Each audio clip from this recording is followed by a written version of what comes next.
I was debugging code at 2:47 p.m. on a Tuesday when my phone buzzed with a notification that would change everything. Celeste had tagged me in a Facebook post. My wife of 8 years, posting during work hours, which she never did unless it was something she considered important. The photo showed her and Adrian Hale from her marketing department, sitting close together at what looked like their company's coffee shop. His arm draped casually around her shoulders, both of them smiling like they shared some private joke. The caption read, "The only man who truly gets me." I stared at the screen for exactly 37 seconds. Not because I was shocked. I'd suspected something was brewing between them for months. The late meetings, the sudden interest in gym memberships, the way she'd started hiding her phone screen when I walked into rooms. No, I stared because I was calculating. 3 months ago, when the suspicious behavior started, I'd done what any data engineer worth his salt would do. I'd started collecting information, every flirty text she'd left open on her laptop, every work dinner that ran past midnight. Every time she came home smelling like cologne that wasn't mine. I'd documented it all, organized it chronologically, backed it up in 3 separate cloud accounts. The moving truck was already scheduled for Thursday. The storage unit had been rented for 2 weeks. Most of my belongings were already in boxes, carefully packed and labeled, sitting in our garage behind the Christmas decorations she never bothered to look at. I opened the comments section and typed, "Agreed, that's why I'm moving out today." Posted, public, permanent. My phone immediately started buzzing with notifications, likes, comments, confused face emojis. I watched the engagement numbers climb while I finished the last few lines of code I'd been working on. Professional to the end, that's me. Ian Dunleavy, the guy who documents everything and always finishes what he starts. At 2:51 p.m., exactly 4 minutes after my comment went live, the post disappeared. Celeste had panicked and deleted it. But the internet doesn't work that way, does it? Screenshots live forever, and our mutual friends had already seen everything they needed to see. My desk phone rang. The caller ID showed our home number. "Ian?" Celeste's voice was strained, higher pitched than usual. "What did you just do?" "I agreed with you," I said, leaning back in my office chair. "You posted that Adrian is the only man who truly gets you." I agreed, so I'm removing myself from the equation. "It was just a joke. You know that, right? It was just workplace humor." Workplace humor. I repeated the words slowly, letting them hang in the air. "Is that what we're calling it?" "Ian, please. People are already calling me. My mom saw it. My sister." "Natalie called you? That was fast. She must have been online right when you posted it. This is insane. You can't just... Where are you going to go?" I'd already signed the lease on a 1-bedroom apartment across town. Clean, modern, with a view of the river and no memories of shared dinners or anniversary gifts or promises that turned out to be temporary. The deposit was paid, utilities transferred, mail forwarded.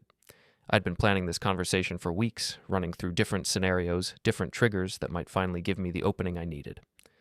"I'll send you the address once I'm settled," I said. "For the divorce papers." The line went quiet for a long moment. Not silent. I could hear her breathing, could practically hear her mind racing through damage control strategies. "You're serious about this?" "Completely serious." "Over a social media post?" "Over 3 months of lies." I opened my laptop and pulled up a folder labeled Documentation. "Should I read you some of your text messages with Adrian? I have quite a collection." Another pause. Longer this time. "You went through my phone?" "I didn't have to. You left your laptop open on the kitchen counter last Sunday morning. Your iMessages sync automatically, remember? You showed me that feature yourself when we first got our phones." I could hear her sharp intake of breath. She was remembering, probably running through weeks of conversations in her mind, trying to recall what she might have said that could be used against her. "The moving truck will be there at 6, I continued. "I'll be out before you get home from work. This doesn't have to be complicated." "Ian, wait. We need to talk about this like adults." "Adults don't post romantic photos with their coworkers while their spouses are at home doing laundry." I closed the laptop and started packing up my desk. Adults don't lie about working late when they're actually at wine bars downtown. Adults don't buy lingerie and hide it in their gym bags. That last one hit home. I heard her sharp exhale. "How do you?" "I know a lot of things, Celeste. The question is whether you want this to stay between us or become public knowledge." My desk phone rang again. Different number this time. I glanced at the caller ID and smiled. "I have to go," I told Celeste. "Your mother is calling me." I switched lines before she could respond. "Ian?" Mrs. Geller's voice was tight with barely controlled panic. "I just saw something very disturbing online." Margaret Geller had never liked me. From the moment Celeste brought me home for the first time, Her mother made it clear that her daughter could do better than a data engineer from a middle-class family. But Margaret was old-fashioned about marriage, about commitment, about keeping family business private. The idea of her daughter airing marital problems on social media would horrify her almost as much as the infidelity itself. "Hello, Margaret. Which part disturbed you more, the post or the comment? This is not a joking matter, young man. What exactly is going on between you and my daughter?" I leaned back in my chair, watching my coworkers pretend not to listen to my conversation. The office was open plan, and news traveled fast in our small company. By tomorrow, everyone would know that Ian from IT was getting divorced. They'd probably also know why. "Your daughter posted a photo with another man, claiming he's the only one who truly gets her." I agreed and announced my intention to move out. She deleted the post, but I assume you took a screenshot? Of course I took a screenshot. I may be 63 years old, but I'm not stupid. Margaret Geller was many things, but stupid wasn't one of them. She'd built a successful real estate business from nothing, raised 3 daughters as a single mother after her husband left, and had a reputation for seeing through people's nonsense immediately. The fact that she was calling me instead of rushing to defend Celeste told me everything I needed to know about her assessment of the situation. "Has she been having an affair, Ian?" The question was direct, no dancing around it. I appreciated that about Margaret, even when she was interrogating me about my choice in career or my family's financial status. She never wasted time on pleasantries when there was important business to discuss. I have documentation suggesting a romantic relationship with her coworker Adrian Hale, text messages, photos, credit card records showing dinners and hotel visits. I've been collecting evidence for 3 months. 3 months? Her voice sharpened. You've known for 3 months and said nothing? I wanted to be thorough, and I wanted to be sure. Are you sure? I pulled up one of the text message screenshots on my phone. Adrian had sent it last Thursday night while Celeste was supposedly at a client dinner. Can't stop thinking about this afternoon. You're incredible. Celeste's response. Same here. I wish we didn't have to sneak around like this. Adrian. Soon. Once you figure out the Ian situation, we can be together properly. Celeste. I know. I just need to find the right time. He's been so suspicious lately. I'm sure, I told Margaret. She was quiet for a moment. I could hear her breathing, probably processing the implications, thinking through the family dynamics, the social embarrassment, the financial complications of a divorce. What do you need from me? She asked finally. That surprised me. I'd expected her to demand details, to insist on family meetings, to try to orchestrate some kind of reconciliation. Margaret might not have liked me personally, but she understood marriage as a contract, a commitment that shouldn't be broken lightly or publicly. I need you to know that I tried to save this marriage. I need you to know that I didn't make this decision impulsively or cruelly.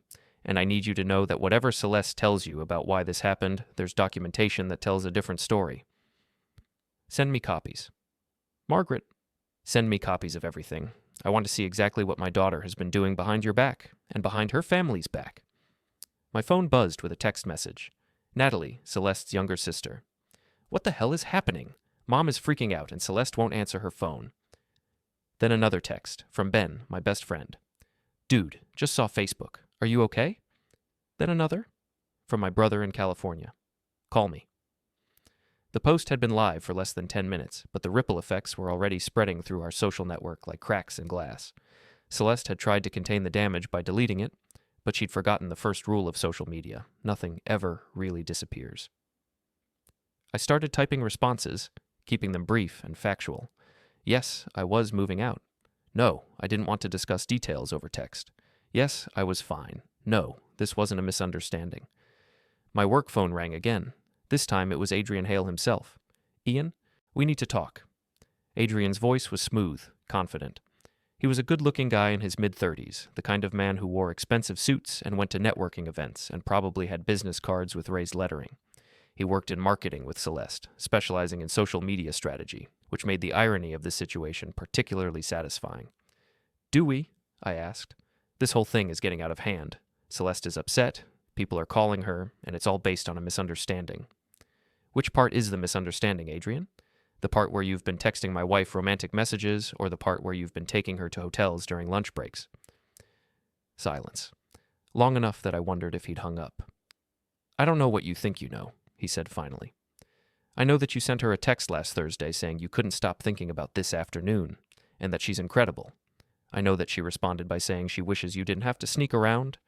I know that you told her she needs to figure out the Ian situation so you can be together properly. Another pause, shorter this time. You went through her phone. I went through her laptop.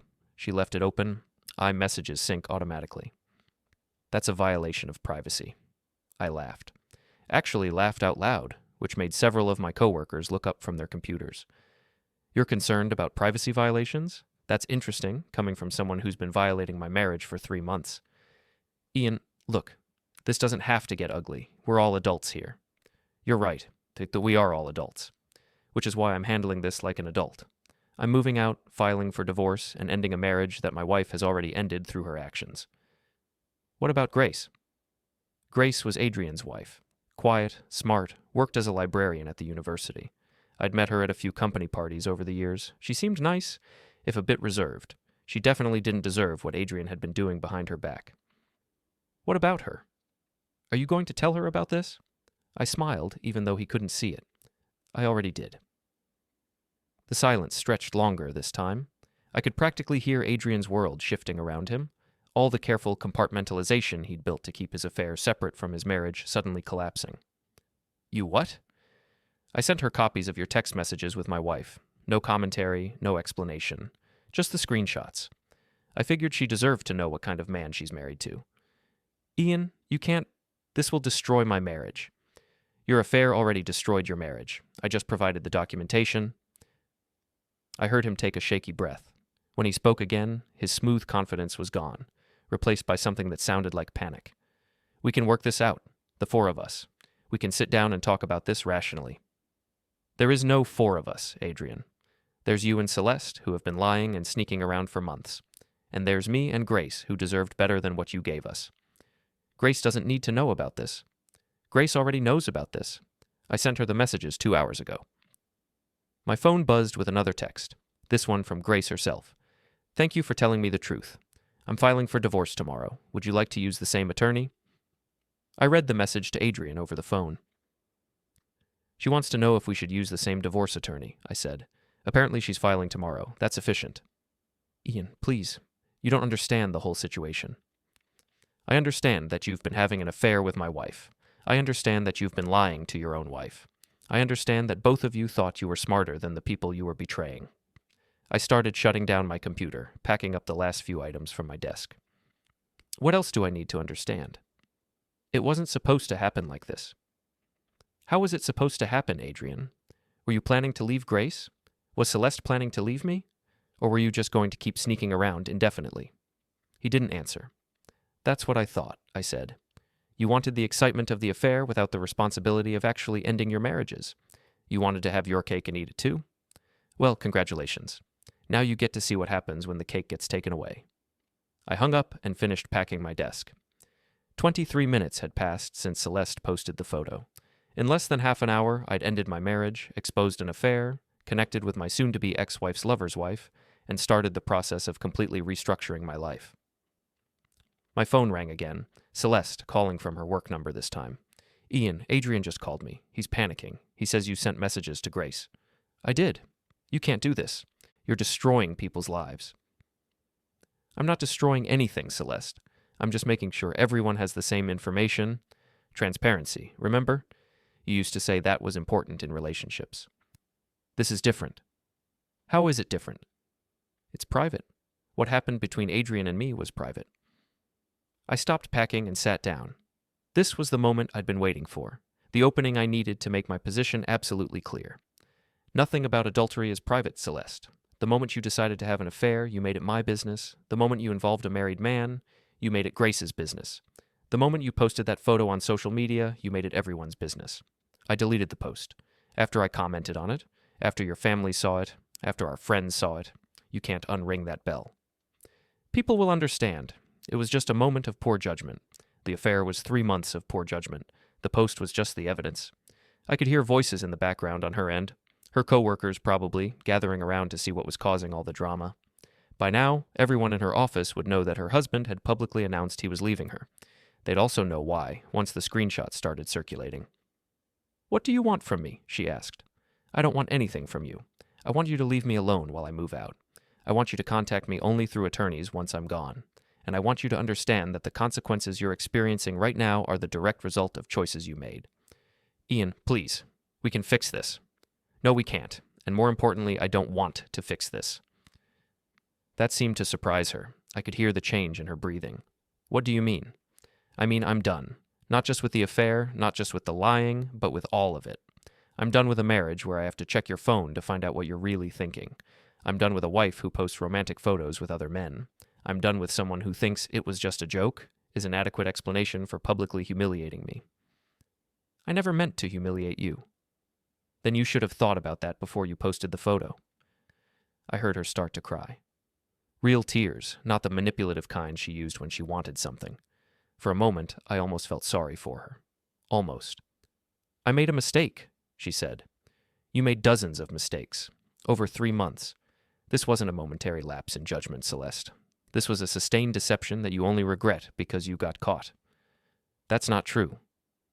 Then why didn't you tell me about Adrian before I found out on my own? She didn't answer. Why didn't you end the affair when you realized you had feelings for him? Still no answer. Why didn't you ask for a separation instead of sneaking around behind my back? I didn't know how. But you knew how to lie. You knew how to delete text messages. You knew how to come up with excuses for working late. You knew how to hide hotel receipts and restaurant bills. You just didn't know how to be honest with your husband. The crying got louder. I waited for it to subside, checking my watch. The moving truck would be at our house in 3 hours. I needed to leave work, pick up the keys to my new apartment, and be ready to supervise the loading process. I'm going to hang up now, I told her. I'll be out of the house by 8 tonight. After that, all communication goes through attorneys. Ian, wait. I hung up and turned off my phone. The moving truck arrived exactly on time. I'd hired a company that specialized in quick relocations, the kind of service used by people who needed to disappear fast, corporate executives getting transferred, divorcees fleeing bad situations, witnesses entering protection programs. They didn't ask questions, they worked efficiently, and they understood the value of discretion.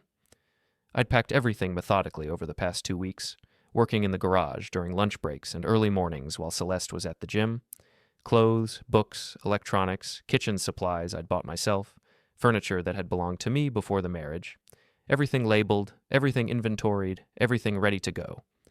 The team leader was a woman in her 50s named Rita, who'd clearly done this kind of job before. She walked through the house with me, checking the boxes against her list, making sure we weren't taking anything that belonged to Celeste or anything that might be considered joint property. You're thorough, she said, examining my labeling system. Most people just throw stuff in boxes and hope for the best. I'm a data engineer. Organization is part of the job. Smart man. Makes the divorce process easier when everything's documented. She didn't ask why I was leaving, or whether I'd tried marriage counseling, or any of the other questions people usually felt compelled to ask. Rita was a professional, and she understood that her job was moving boxes, not providing relationship advice. My phone had been buzzing constantly since I turned it back on. Text messages, missed calls, Facebook notifications, email alerts. The social media post might have been deleted, but the story was spreading through our network of friends, family, and coworkers like a virus.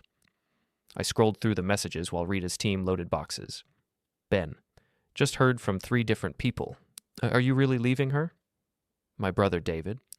Mom wants to know if you need anything. Also, she never liked Celeste. My sister Jennifer. About time. We all knew she was trouble. Natalie.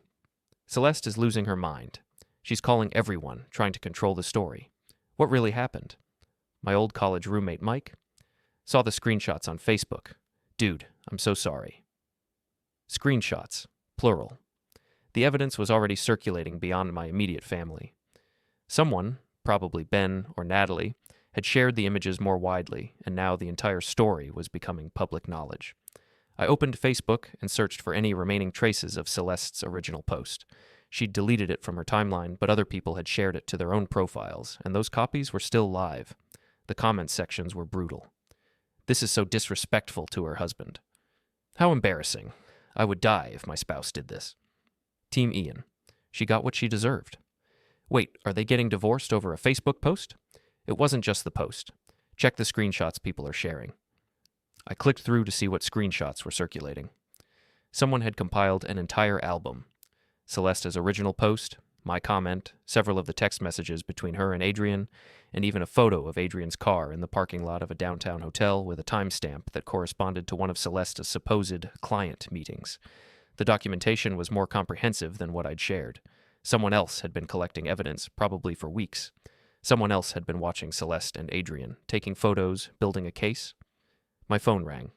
Grace, Adrian's wife. Ian, I hope you don't mind me calling directly. Not at all. How are you holding up? Better than I expected, actually. Her voice was steady, calm. I've been suspicious for a while, but I didn't have proof. Your message gave me the confirmation I needed to stop questioning my own instincts. Grace had always struck me as the quiet, observant type, the kind of person who noticed details that other people missed, who processed information carefully before making decisions. If she'd been suspicious, she'd probably been collecting her own evidence.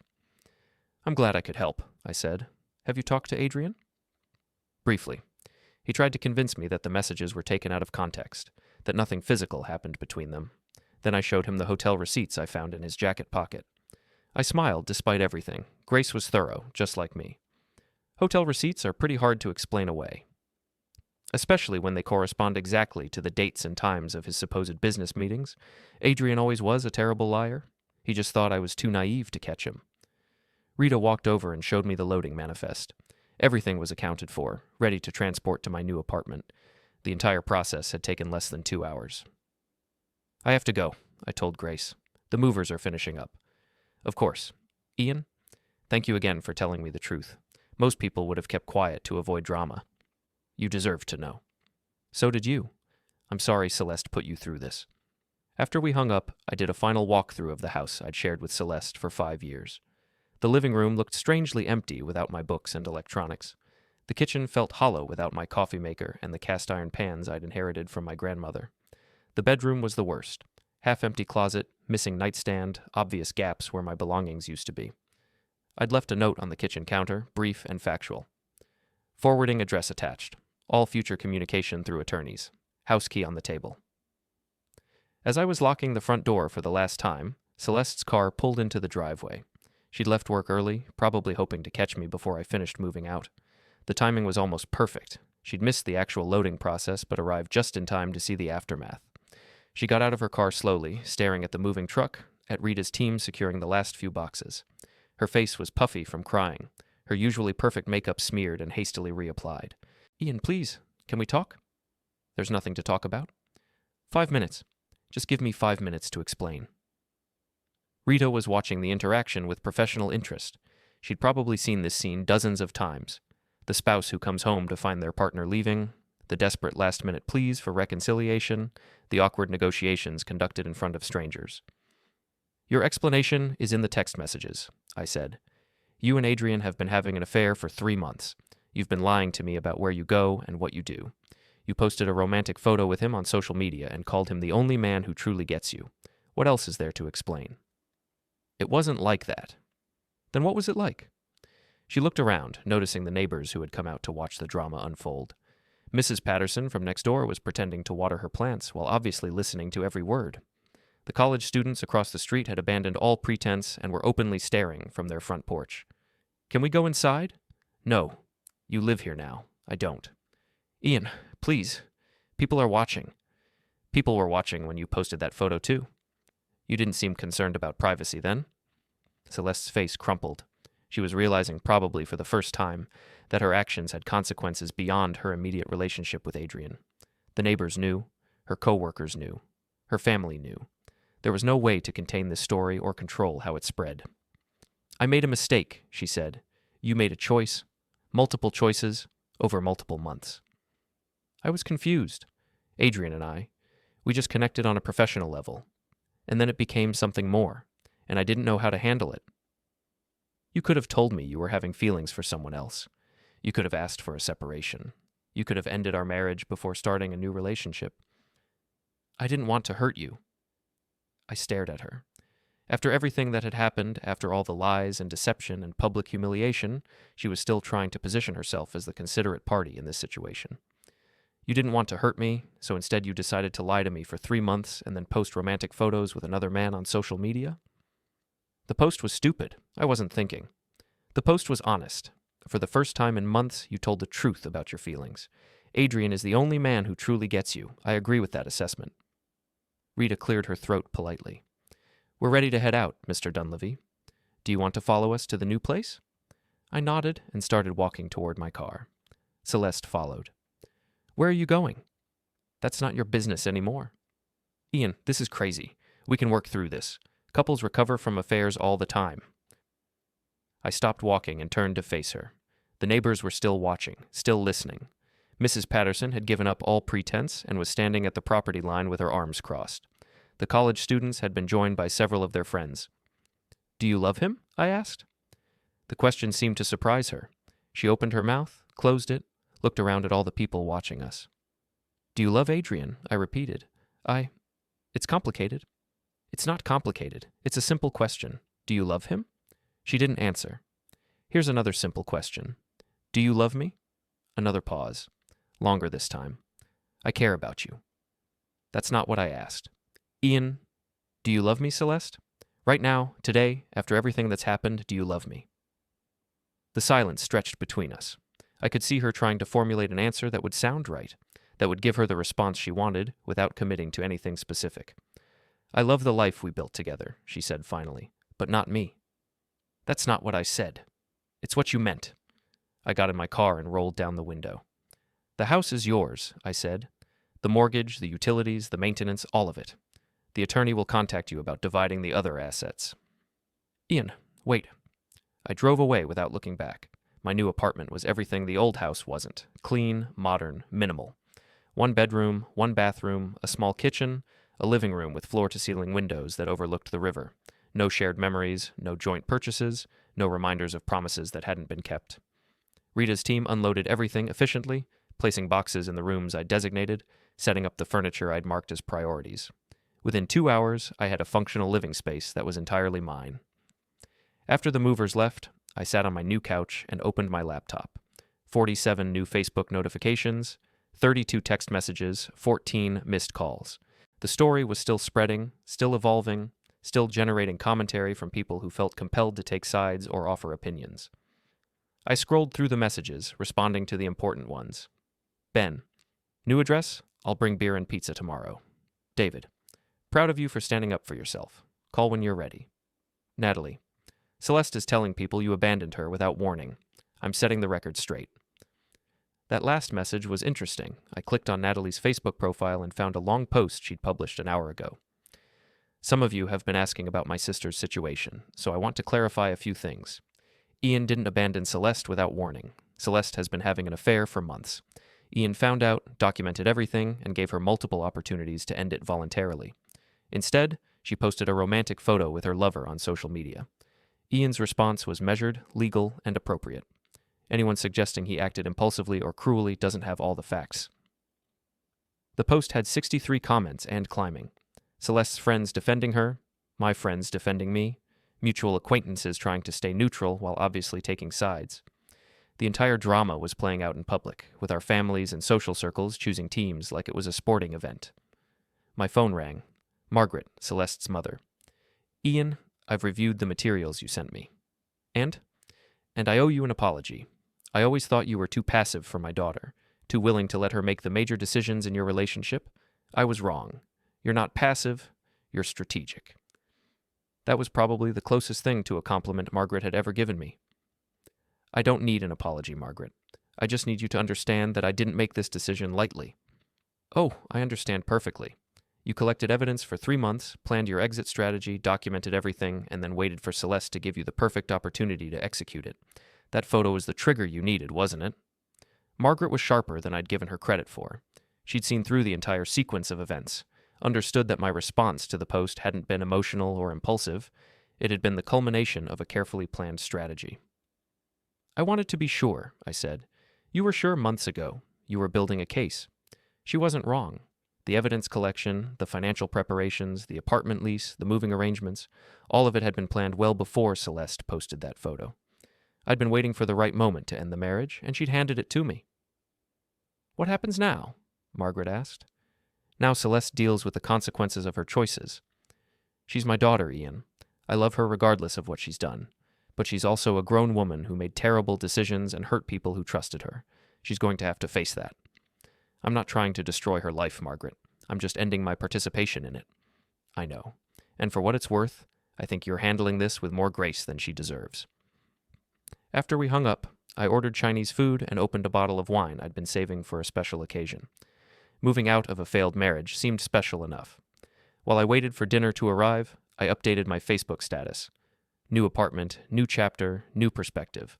Thanks to everyone who's reached out with support. Simple, dignified, no details about the affair or the divorce proceedings. I was taking the high road, letting Celeste's actions speak for themselves while I focused on moving forward. The comments started immediately.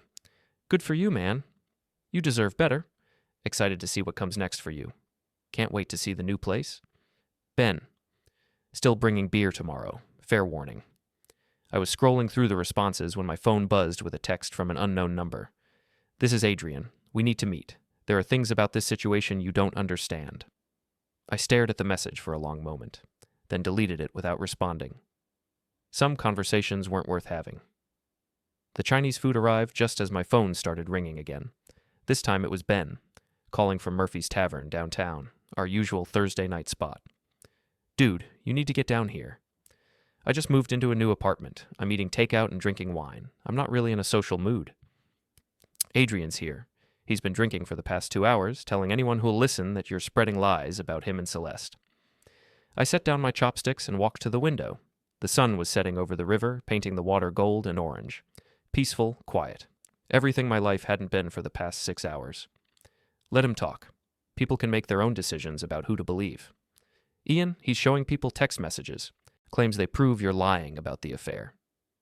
That got my attention. What kind of text messages? Screenshots of conversations with Celeste, but they look edited, like someone deleted parts of the conversations to change the context. I grabbed my laptop and pulled up the full archive of messages I'd saved. If Adrian was trying to rewrite history by showing partial screenshots, I had the complete record to prove what really happened. I'll be there in 20 minutes. Bring your evidence. Murphy's was crowded for a Thursday night, filled with the usual mix of office workers, college students, and locals who'd been drinking there since before the neighborhood got trendy. Ben was waiting at the bar, nursing a beer and watching Adrian hold court at a corner table surrounded by people I recognized from various social circles. How long has he been at this? I asked, sliding onto the bar stool next to Ben. Since about 7. Started out just drinking alone, then people began recognizing him from the Facebook drama. Now he's got an audience. I studied Adrian's table. He was animated, gesturing with his phone, showing screenshots to anyone willing to look. His face was flushed from alcohol, his usually perfect hair disheveled, his expensive shirt wrinkled. This wasn't the smooth, confident marketing executive who'd been seducing my wife. This was a man whose world was falling apart in real time. What's his story? I asked. Claims the affair never happened. Says you misinterpreted friendly work conversations. Says Celeste was just being supportive during a difficult time in his marriage. And you got jealous and possessive. And people are buying that? Ben shrugged. Some are. Others remember the original post and your comment. Hard to misinterpret, the only man who truly gets me. My phone buzzed with a text from Grace. Adrian hasn't come home. His friends are calling me, asking if I know where he is. I told them to check the bars downtown. I showed the message to Ben. His wife doesn't even know where he is, I said. His wife probably doesn't want to know where he is. Adrian noticed me from across the room. He said something to his audience, then stood up and walked over to the bar. His gait was unsteady, his eyes glassy from too much alcohol. Ian, perfect timing. We need to clear the air about this misunderstanding. There's no misunderstanding, Adrian. You've been telling people I had an affair with your wife. That's a serious accusation, and it's not true. The conversations around us gradually stopped as people realized they were witnessing the next chapter of the drama that had been unfolding on social media all day. Phones appeared, held discreetly but obviously recording. Show him the messages, someone called from Adrian's table. Adrian pulled out his phone and scrolled through screenshots. Look at this conversation from last month. Celeste was asking me for advice about your marriage. She was concerned that you were becoming controlling, that you were checking her phone and questioning her whereabouts. He held up his phone so I could see the screen. The messages were real, but incomplete. I could see where parts of the conversation had been cropped out, where the context had been carefully removed to change the meaning. Show them the full conversation, I said. This is the full conversation. I opened my laptop and pulled up the complete message thread. No, it's not. You're showing them Celeste's message about me being controlling, but you're not showing them your response. My response was supportive.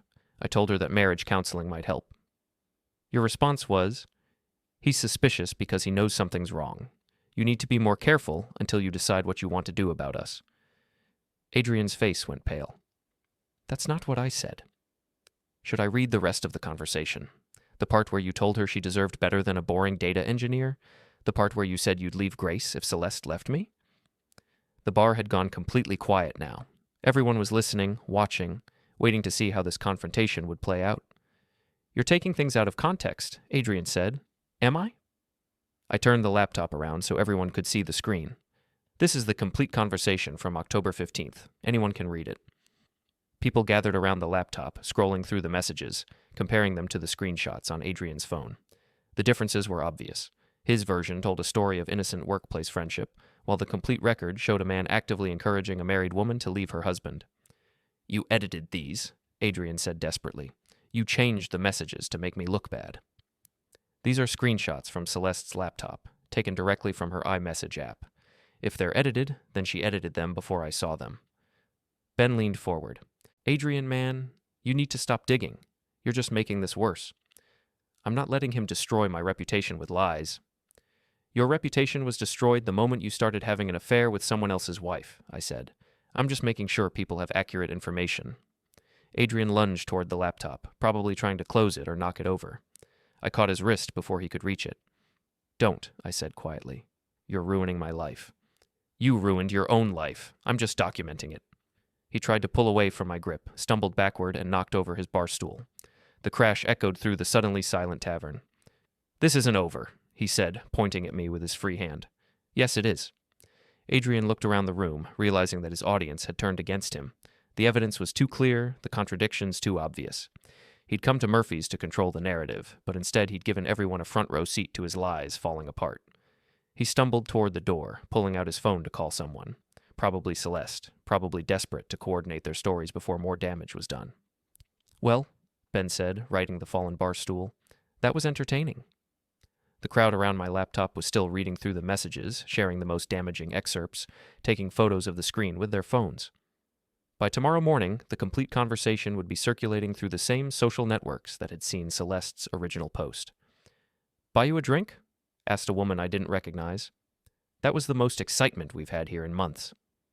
"Thanks, but I should get home. It's been a long day." Ben walked me to my car. "You handled that well. Stayed calm, stuck to facts, didn't let him provoke you into doing something stupid." "Adrian's doing a fine job of making himself look bad. I don't need to help."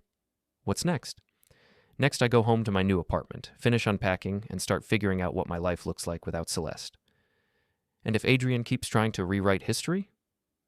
I thought about that for a moment. Adrian was desperate, backed into a corner, probably facing the end of his own marriage and serious problems at work. Desperate people made unpredictable choices. Then I released the rest of the evidence. "There's more?"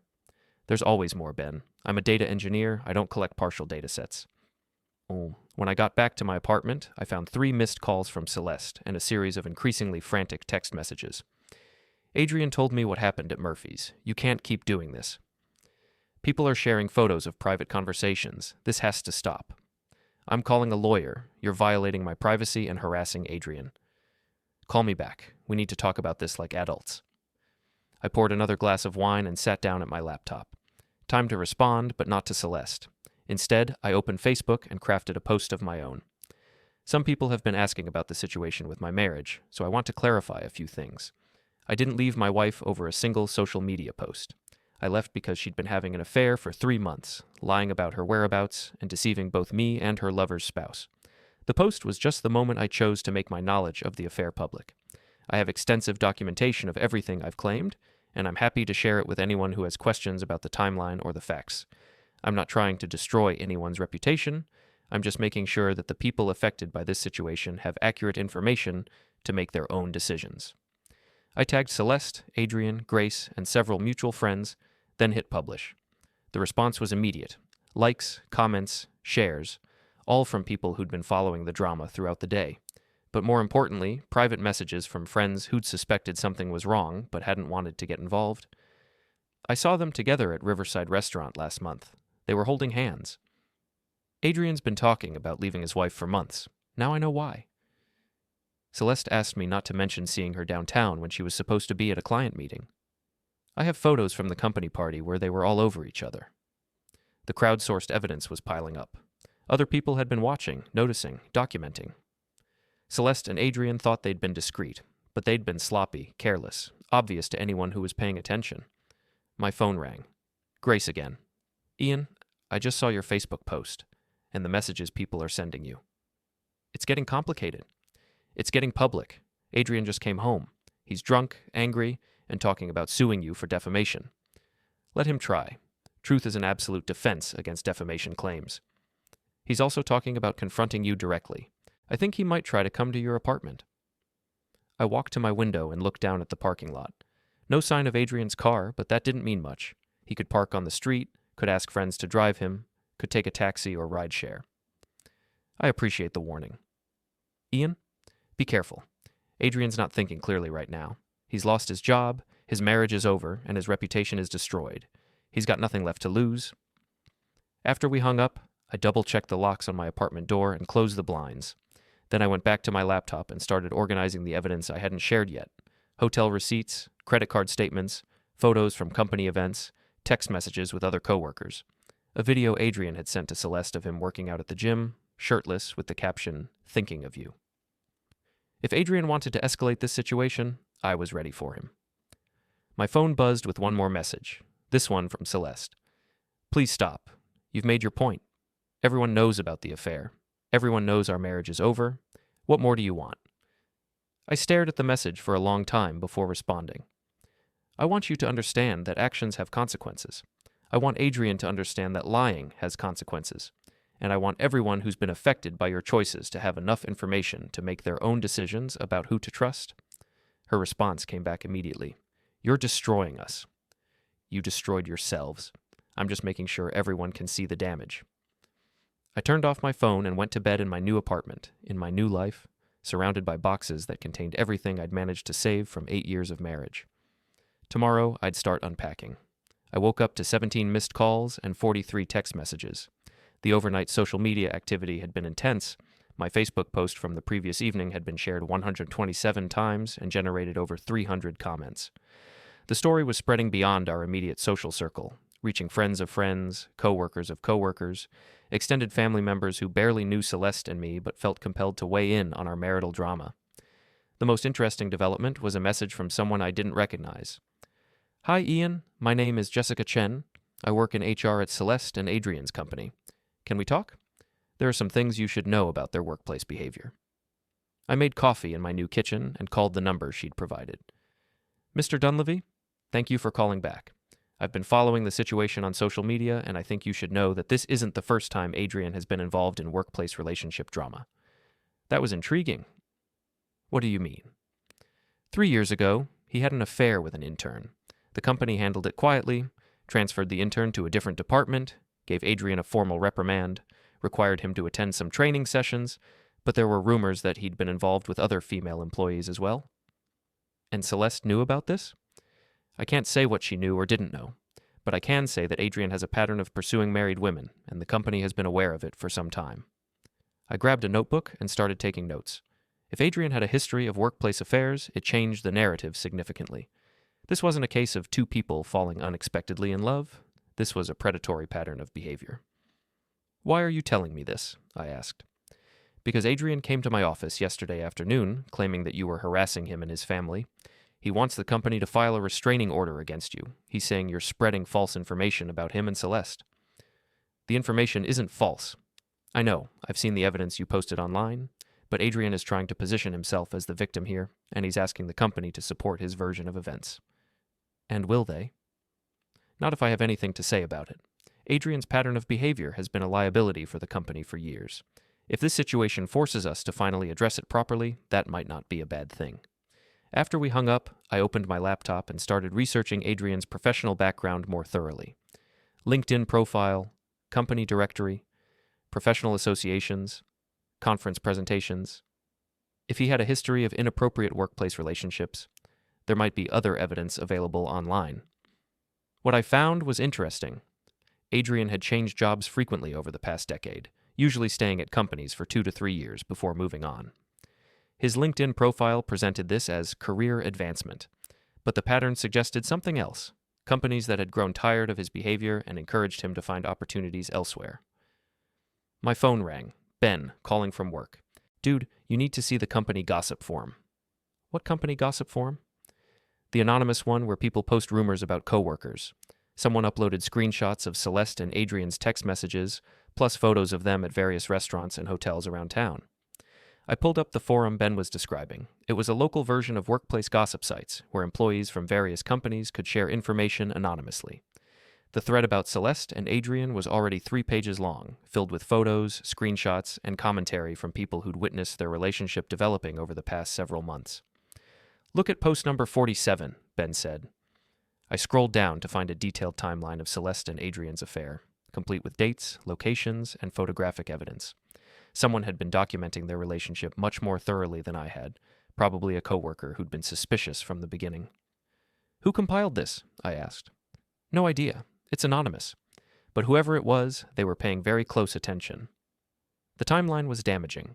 It showed that Celeste and Adrian had been meeting regularly since July, that they'd taken several out-of-town trips together under the guise of client visits, and that their relationship had become increasingly brazen over time. The most recent entry was from the previous week, a photo of them kissing in the parking garage of their office building. My phone buzzed with a text from Grace. Have you seen the workplace gossip forum? Someone posted everything. I called her back immediately. Grace, did you compile that timeline? Some of it. I've been suspicious about Adrian for months, so I started following him occasionally, taking photos when I saw him with other women, documenting when he claimed to be working late but was actually out with coworkers. You've been investigating your own husband? I've been protecting myself. Adrian has cheated before, and I knew he'd cheat again. I wanted evidence for the divorce proceedings. Grace was smarter than anyone had given her credit for. While Adrian thought he was deceiving a naive librarian, she'd been building a comprehensive case against him. How much evidence do you have? I asked. Enough to ensure I get everything I want in the divorce. The house, the cars, the retirement accounts, everything. Adrian signed a prenup, but it has an infidelity clause that voids most of his protections. And you're comfortable with all of this becoming public? Adrian made it public when he posted romantic photos with your wife on social media. I'm just making sure people have complete information instead of partial stories. After we hung up, I spent the morning reading through the forum thread and the social media commentary that was still spreading across multiple platforms. The narrative was solidifying. Adrian was a serial cheater who targeted my wife, Celeste was a willing participant who'd betrayed her marriage and her family, and I was the wronged husband who'd handled the situation with dignity and strategic intelligence. But narratives could shift quickly, especially when the people involved started fighting back. At noon, Celeste posted her own statement on Facebook. I want to address the rumors and speculation that have been circulating about my personal life. Yes, Ian and I are separating. Yes, I developed feelings for a coworker. But the situation is much more complicated than the partial information being shared online suggests. I made mistakes, but I'm not the villain that some people are trying to make me out to be. Ian and I had problems in our marriage long before Adrian became part of the picture. I'm asking for privacy during this difficult time, and I'm asking people to stop sharing private conversations and photos without permission. The post was carefully crafted, probably with legal advice. It acknowledged the basic facts while trying to shift blame and generate sympathy. Within minutes, it had dozens of comments, most of them supportive messages from her friends and family. But then the counter-narrative began. People started posting their own responses, sharing additional evidence, challenging her version of events. The comment thread became a battlefield, with each side presenting evidence and arguments to support their interpretation of the situation. Natalie posted a particularly brutal response. Celeste, you had an affair for 3 months. You lied to your husband, your family, and your friends. You posted romantic photos with your lover on social media. You don't get to play the victim now just because you got caught. Margaret, Celeste's mother, posted her own comment. I love my daughter, but I cannot defend her actions. Ian deserves better than what he received from this marriage. The family dynamics were playing out in public, with Celeste losing support even from her own relatives. My phone rang. Adrian, calling from yet another unknown number. Ian, this has gone far enough. You've destroyed my marriage, my job, and my reputation. What more do you want? I want you to stop calling me. We need to meet, face to face. Work this out like men. There's nothing to work out, Adrian. You had an affair with my wife, I documented it and made it public. End of story. You don't understand the whole situation. Celeste and I, we fell in love. It wasn't some casual fling or workplace harassment. We have real feelings for each other. That was interesting. Adrian was still trying to romanticize the affair, to present it as a love story rather than a betrayal. If you love her so much, why didn't you leave your wife before you started the affair? It's complicated. It's not complicated. You wanted to have an affair without the inconvenience of ending your marriage. You wanted the excitement of sneaking around without the responsibility of commitment. That's not true. Then prove it. Leave Grace, marry Celeste, and live happily ever after. Silence on the other end of the line. You can't, can you? I continued. Because this was never about love. It was about excitement, about conquest, about the thrill of getting away with something forbidden. You're wrong. Am I? Then why are you calling me instead of planning your future with Celeste? He hung up without answering. That afternoon, I received a call from an attorney representing Adrian. The conversation was brief and predictable. Cease and desist demands, threats of defamation lawsuits, claims that I was harassing his client and interfering with his employment. Your client had an affair with my wife, I told the attorney. Everything I've shared publicly is documented and verifiable. If he wants to sue me for defamation, he's welcome to try. Discovery should be very interesting. Mr. Dunleavy, my client is prepared to file for a restraining order if you continue this campaign of harassment. What harassment? I've shared factual information about his relationship with my wife. I haven't contacted him directly, haven't threatened him, haven't done anything except document his own actions and words. You've destroyed his reputation. He destroyed his own reputation. I just made sure people could see the evidence. The attorney ended the call with more threats, but I wasn't concerned. Everything I'd shared was true, documented, and legally obtained. Adrian could file whatever lawsuits he wanted, but he'd have to prove that my statements were false, and that would require him to lie under oath about his affair with Celeste. That evening, I met Ben for dinner at a restaurant downtown. We chose a place that wasn't part of our usual rotation, somewhere we were unlikely to run into anyone connected to the drama that had consumed my life for the past week. How are you holding up? Ben asked as we waited for our food. Better than I expected. Angry, but not devastated. Relieved, but not happy.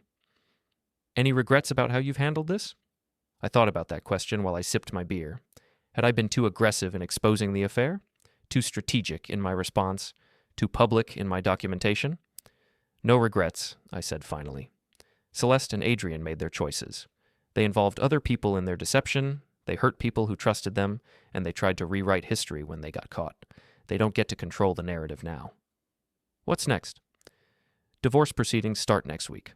Grace and I are using the same attorney, which should make things efficient. Celeste will probably try to drag it out, claim emotional distress, ask for spousal support. Will she get it? Not with the evidence I have. She was the one who violated the marriage contract. She was the one who chose to end our relationship by starting a new one. She doesn't get to benefit financially from her own betrayal. Our food arrived, and we spent the rest of the dinner talking about other things. Work, sports, Ben's own relationship problems. Normal conversation, the kind I hadn't had in months while I was focused on documenting my wife's affair and planning my exit strategy. As we were leaving the restaurant, my phone buzzed with a message from an unknown number. This isn't over. You think you're so smart, but you have no idea what you've started. I showed the message to Ben. Adrian? He asked. Probably, or one of his friends. You should report this to the police. One vaguely threatening text message? They won't do anything unless he escalates to direct threats or actual harassment. But as I drove home to my new apartment, I found myself checking my mirrors more frequently, paying attention to the cars behind me, making sure I wasn't being followed. Adrian was losing everything: his marriage, his job, his reputation, his social circle. People in that situation sometimes made desperate choices. I parked in the covered garage of my apartment building and took the elevator to the 3rd floor. As I unlocked my door, I noticed that the hallway security camera had a clear view of my entrance. If Adrian or anyone else tried to confront me at home, there would be video evidence. Inside my apartment, I double-checked the locks and closed the blinds. Then I sat down at my laptop and started organizing the evidence I hadn't shared yet. If Adrian wanted to escalate this situation, I was ready for him. But first, I had some unpacking to finish. 3 weeks into my new life, I'd settled into a routine that felt surprisingly normal. Work during the day, gym in the evening, quiet dinners in restaurants where no one knew my story. The social media drama had died down to a manageable level. Occasional comments on old posts, periodic updates from mutual friends, but nothing like the firestorm of the first few days. Celeste had moved out of our old house and into a small apartment across town. According to Natalie, she was struggling financially without my income and dealing with the social isolation that came with being labeled as the cheating spouse in a very public divorce. Adrian had been quietly let go from their company, officially for restructuring, but everyone knew the real reason. Grace had filed for divorce and was getting everything she wanted. The prenup's infidelity clause was ironclad, and Adrian's documented affairs made it impossible for him to contest her claims. He was living in a studio apartment downtown, working temporary jobs and apparently drinking too much. I thought the worst of it was behind us. I was wrong. The first sign of trouble came on a Friday evening when I got home from work to find my apartment door slightly ajar. I always locked it, always double-checked before leaving. Someone had been inside. I called 911 from the hallway, waited for the police to arrive, and let them clear the apartment before I went inside. Nothing was missing, but someone had clearly searched through my belongings. Drawers opened, papers scattered, laptop moved from where I'd left it. "Any idea who might have done this?" the responding officer asked. I explained the situation briefly: the affair, the divorce, the public exposure, the threatening messages I'd received over the past few weeks. "We'll file a report, but without evidence of who broke in or what they were looking for, there's not much we can do. You might want to consider changing your locks and installing a security system." After the police left, I did a thorough inventory of my belongings. Nothing was missing, but my laptop had been accessed. Someone had tried to guess my password, failed, and given up. They'd also gone through my filing cabinet, probably looking for physical copies of the evidence I'd collected about the affair. I called Grace to warn her. "Ian, thank goodness you called. Someone broke into my house yesterday while I was at work. They went through Adrian's old office, took some papers, messed up my computer." "What kind of papers?" "Financial documents, mostly. Bank statements, credit card bills, investment accounts. Things that would be relevant to the divorce proceedings." "Did you report it to the police?" "Yes, but like you, I have no proof of who did it. Although I have a pretty good idea." We both knew it was Adrian. He was desperate, facing financial ruin, probably hoping to find something he could use to improve his position in the divorce settlements. But breaking and entering was a felony, and if we could prove he was responsible, it would destroy any remaining sympathy he might have from mutual friends or family members. "I'm going to install security cameras," I told Grace. "If he tries this again, we'll have evidence." "Good idea. I'm doing the same thing." That weekend, I spent Saturday afternoon setting up a comprehensive security system in my apartment, cameras at the front door and windows, motion sensors in the main rooms, everything connected to my phone so I'd get alerts if anyone tried to break in again. Sunday evening, I was having dinner at home when my phone buzzed with a security alert. Someone was in the hallway outside my apartment, trying to pick the lock on my door. I opened the security app and watched a live video feed of Adrian crouched outside my door with what looked like a set of lockpicks. He was wearing dark clothing, a baseball cap pulled low over his face, but I recognized him immediately. I called 911 while I watched him work on the lock, giving the dispatcher my address and a description of what was happening. Then I grabbed my phone and started recording additional video, making sure I had clear footage of Adrian's face and his illegal entry attempt. He got the door open just as I heard sirens in the distance. Adrian stepped into my apartment, looked around, and froze when he saw me sitting calmly at my dining table with my phone pointed at him. "Hello, Adrian. The police should be here in about 2 minutes." His face went through a series of expressions: surprise, anger, fear, desperation. He was trapped, caught in the act, with no way to explain away what he was doing. "Ian, I just want to talk. You could have called, you could have sent a message. You didn't need to break into my apartment. You've destroyed my life. My marriage is over, I lost my job. Everyone thinks I'm some kind of predator. You are some kind of predator. You have a pattern of affairs with married women, going back years. I didn't destroy your life, Adrian. I just made sure people could see who you really are." He took a step toward me, and I held up my phone. "Everything you say and do right now is being recorded and uploaded to cloud storage. If you assault me, if you threaten me, if you do anything except walk back out that door, it will all be documented." The sirens were getting louder. Adrian looked toward the door, probably calculating whether he could run before the police arrived. "This isn't over," he said. "Yes, it is." 2 officers appeared in my doorway, hands on their weapons, assessing the situation quickly. "He broke in," I said, showing them my phone with the security footage. I have video of him picking the lock and entering my apartment without permission. They arrested Adrian on the spot. Breaking and entering, criminal trespass, possession of burglary tools. As they led him away in handcuffs, he looked back at me with pure hatred. "You think you've won," he said, "but this isn't over." "Actually," I replied, "I think it is." The next morning, the story was all over social media again. Someone had recorded video of Adrian being arrested outside my apartment building, and the footage was spreading through the same networks that had followed our divorce drama from the beginning. The comments were brutal. This guy just keeps making it worse for himself. Breaking into someone's apartment? That's psychotic. Ian handled this perfectly. Stayed calm, got evidence, let the police do their job. Adrian needs serious help. Celeste called me for the first time in weeks. Ian, I just heard about Adrian. Is it true? Did he really break into your apartment? It's true. I have security footage of the whole thing. This is insane. I had no idea he was capable of something like this. Really? You had no idea that the man you were having an affair with might be unstable? That's not fair. What's not fair is that I've been dealing with harassment and break-ins because of your affair. What's not fair is that Grace has been dealing with the same thing. What's not fair is that Adrian has been escalating this situation instead of accepting the consequences of his actions. I never wanted any of this to happen. Then you should have ended your marriage before starting a relationship with Adrian. You should have been honest instead of deceptive. You should have considered the consequences before you posted that photo on social media. She was quiet for a long moment. What happens now? She asked. Now Adrian goes to jail for breaking and entering. Now you and I finalize our divorce. Now Grace and Adrian finalize their divorce. Now everyone moves on with their lives. And us?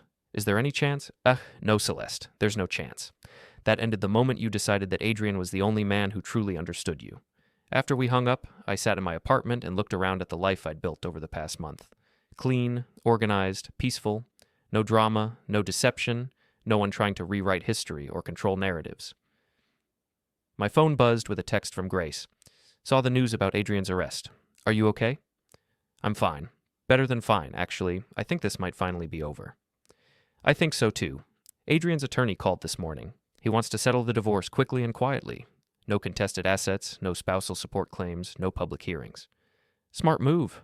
He can't afford to have his criminal behavior become part of the public record in divorce proceedings. Thank you, Ian, for everything. For telling me the truth, for documenting everything, for handling this whole situation with more class than either of them deserved. Thank you for being a good partner in all of this. We made a good team. That afternoon, I got a call from my divorce attorney. Celeste wanted to settle quickly as well, probably hoping to avoid having Adrian's arrest, and the circumstances around it become part of our divorce proceedings. She's asking for minimal spousal support and an even split of assets, the attorney told me. Given the evidence of her affair and the public nature of how this all unfolded, I think she just wants it to be over. That works for me. There's one more thing. She wants a non-disclosure agreement as part of the settlement. She doesn't want you to continue sharing details about the affair or the divorce. I thought about that for a moment. The story was already public, the evidence already shared, the consequences already experienced by everyone involved. A non-disclosure agreement wouldn't change what had already happened, but it would prevent me from continuing to discuss the situation publicly. I'll agree to that, with one condition. The non-disclosure agreement only applies to future statements. Everything I've already shared remains public. I think she'll accept that. 2 weeks later, both divorces were finalized on the same day. Grace and I met for coffee afterward, two people who'd been betrayed by their spouses and had worked together to ensure that the truth came to light.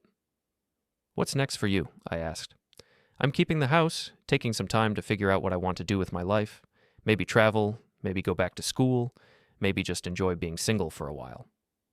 Sounds like a good plan. What about you? Same, mostly.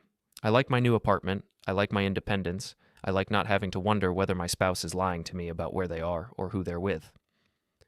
We sat in comfortable silence for a moment, two people who'd been through a difficult experience and come out the other side with their dignity intact. Do you think they'll end up together? Grace asked. Celeste and Adrian? I thought about that question.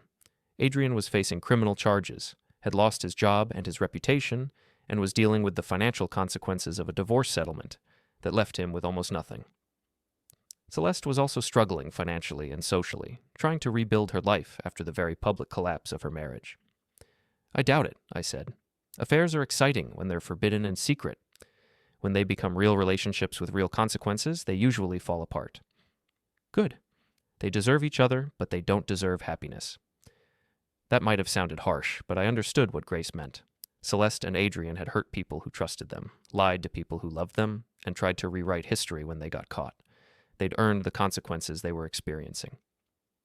As I walked back to my car, I felt something I hadn't experienced in months. Complete peace. The drama was over, the legal proceedings were finished, and my life was entirely my own again. I drove home to my apartment, to my books, and my coffee maker, and my view of the river, to a life that was smaller than what I'd had with Celeste, but also more honest. That evening, I updated my Facebook status one final time.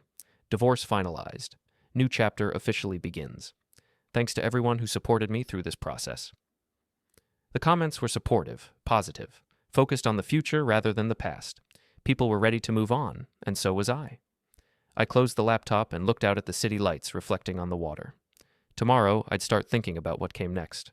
Tonight, I was just going to enjoy the quiet. The day after Adrian's arrest, the noise hit a different frequency. It wasn't just the comments anymore. It was the quiet calls, the careful emails, the measured tone people use when they are deciding what kind of distance to keep from a story that might stain them by proximity. At 8:13 a.m., my attorney emailed, "We have leverage. Don't waste it." At 8:41, HR emailed Grace and me separately, requesting formal statements for the record. They didn't ask if it was true, they asked how to document it correctly. At 9:06, my manager asked if I wanted to work from home for a while. I took none of it personally. This wasn't about feelings.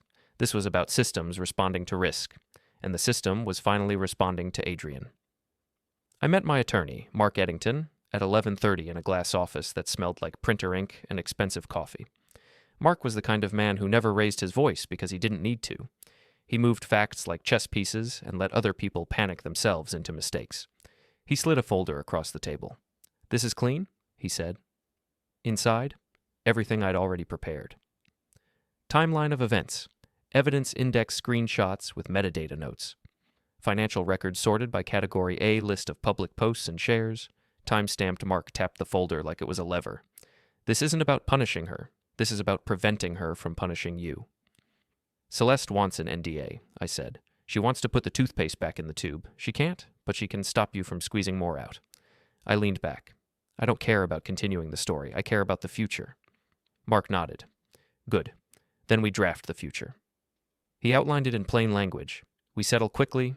We cap exposure. We protect my assets. We end it with paper, not emotion. "Here's the thing," Mark said. "When people get caught, they stop thinking long-term. They start thinking reputation. They start thinking control. That's when they ask for unreasonable stuff." "What's she asking for?" "Spousal support and an apology statement." I laughed once. Not loud, just enough to acknowledge the audacity. Mark didn't smile. "Exactly. She wants you to publicly validate her preferred narrative." "No." "Good," he said. "Then we counter." His counteroffer was simple. Split the assets fairly. No support, mutual non-disparagement, NDA for future private details, and one clause that mattered more than all the others. No interference with employment. Mark looked at me like he was checking whether I understood what that clause really meant. She can't call your HR. She can't check in with your clients. She can't do that thing some people do when they feel cornered. "I know," I said. "That's why I'm here." On my way out, Mark added, "And Ian, don't talk to Adrian again. Not a text, not a word. If he calls, we document. If he shows up, we record. We don't debate." That was fine. I was done debating. Celeste requested a meeting for closure 3 days later. Not through Mark, through Natalie. Natalie called me while I was cooking pasta in my new kitchen, water boiling like a countdown. "She wants to see you," she said. "Just you. No lawyers, no phones." I stared at the pot like it had personally offended me. "No," I said. "She says she wants to apologize." "Apologies don't require conditions." Natalie exhaled. "You're right. I wanted to pass it on." "I appreciate it," I said. And I meant it. Natalie had become the unexpected constant in the chaos, not loyal to my pain, but loyal to reality. It was rare. It mattered. After I hung up, I ate my dinner at my small table by the window, watching the river swallow the last light of day. The city didn't care about my story. It kept moving. Cars on bridges, lights in windows, people living lives that had nothing to do with my private collapse. And somehow, that was comforting. I didn't go to Adrian's hearing. I didn't need to. But I watched the consequences ripple in ways he couldn't edit. Grace called me the morning of it. "He's asking for delays," she said, voice calm in that almost unfair way she had. like she'd already accepted the truth and moved on to logistics. He's asking for sympathy. Sympathy is not a strategy, I said. Grace made a quiet sound that could have been a laugh. Exactly. She told me what mattered. His attorney wanted to frame it as a misunderstanding. Adrian wanted to claim he was just trying to retrieve personal items. He wanted to suggest I was provoking him. Grace paused. He still thinks narrative is power. I looked out at the river. It can be, if you don't have receipts. Grace's voice sharpened just slightly. We have everything. And we did. The security footage wasn't dramatic. That was the point. It wasn't cinematic. It was undeniable. A man at a door, tools, a lock, a quiet entry, a clear face. No room for performance. By the afternoon, I got an email from HR. Not my company's, theirs. We have initiated a formal review of policy violations. Thank you for your cooperation. It was corporate language for, we can't pretend we didn't see this. Ben texted me later. He's done. Nobody wants to be associated with him. I stared at the message for a moment, then put my phone down. I didn't feel joy. I felt closure. The difference mattered. Celeste's consequences were quieter. They didn't come with sirens or cameras. They came with doors closing. Natalie told me Celeste had stopped going to family dinners because she couldn't handle the looks. Margaret had been civil, but firm in a way that cut deeper than yelling. She's not welcome to talk about you like you're the villain, Natalie said. Mom shuts it down immediately. That, more than anything else, told me Celeste had lost the one thing she'd relied on her whole life, control of perception. She could survive heartbreak. She could survive shame. But she couldn't survive being seen clearly. And that wasn't my problem anymore. 2 weeks later, I got a letter. Not an email, not a text. A physical envelope, neatly addressed, my name written in the careful handwriting I recognized instantly. Celeste. I stood over the trash can in my kitchen for a full minute, letter unopened, like it was a live wire. The old version of me would have opened it immediately, hungry for explanation, for closure, for the last piece of a puzzle that had already been solved. The current version of me wanted to protect the quiet. I opened it anyway, because I don't fear information. The letter wasn't dramatic. It was crafted. It read like someone who'd rehearsed sincerity until it sounded almost believable. She wrote that she'd been lost, that she'd made mistakes, that she'd missed what mattered, that Adrian took advantage of a weak moment, that she never meant to hurt me, that she didn't recognize herself lately. It was the kind of apology that tries to be a reset button without fully acknowledging the choice. There was one sentence, near the end, that was the real reason she wrote. I hope one day you can remember me as more than the worst thing I did. I read that line twice. Then I folded the letter back into its envelope and set it on the counter. Not because I was considering forgiveness, because I was considering the truth. Celeste didn't want reconciliation. She wanted to be remembered differently. She wanted me to soften her legacy in my head like I was the historian of her life. But I wasn't her historian. I was her consequence. I took a photo of the letter for my records, put the original into my evidence file, and threw the envelope away. Then I did something that surprised me. I didn't respond. Not a single word. No, I accept. No, I refuse. No, how dare you. Silence in this situation was the most complete boundary I could set, and it was the first time I felt truly free. The divorce finalization was on a Wednesday. Of course it was. Celeste always loved midweek milestones, things that let her pretend life was stable because it happened on a schedule. Mark called me at 10:17 a.m. It's filed, he said. It's done. I expected a wave. Anger, relief, grief, something big. Instead, it felt like stepping out of a room that had been too loud for too long. Just quiet. Grace texted me 5 minutes later. Same, one word, more meaning than any long paragraph. We met for coffee that afternoon. Grace looked lighter than the first time I'd seen her at that company party years ago, like she'd put down something heavy she'd been carrying without admitting it. Do you feel different? She asked. I thought about it. Not different, I said. Clearer. Grace nodded like that was the best answer. We talked about practical things, new bank accounts, updating beneficiaries, the strange moment of changing emergency contacts and realizing your phone had been lying to you for years, pretending a person was safe when they weren't. Then Grace asked, do you think they'll try again? Like, to reconnect with you? To get something? Attention, forgiveness, whatever?